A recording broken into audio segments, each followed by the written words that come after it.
অসমত হিমন্ত বিশ্ব শৰ্মাই যি কৈছে আজিলৈকে 100% সঁচা ওলাই আছে।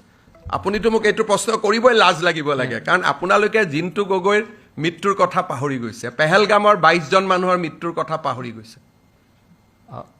পাকিস্তান আৰু ভাৰতৰ মাজত কেতিয়াও এজন মুখ্যমন্ত্ৰী ল'ৰা পাকিস্তান গৈছে, তেওঁলোকক আপুনি জেৰা কৰা নাই কিয় গৈছে, আৰু আপোনালোকে চিফ মিনিষ্টাৰক প্ৰশ্ন সুধি আছে। সেইকাৰণে আপোনালোককো মানুহে বেয়া পায়। Mr. Chief Minister. আজি অসমৰ মিডিয়া ইণ্ডাষ্ট্ৰিটো আটাইতকৈ হেটেড কিয়? এইটো কাৰণে না। I have documents to prove that his wife is involved of collecting various intelligence output of Government of India.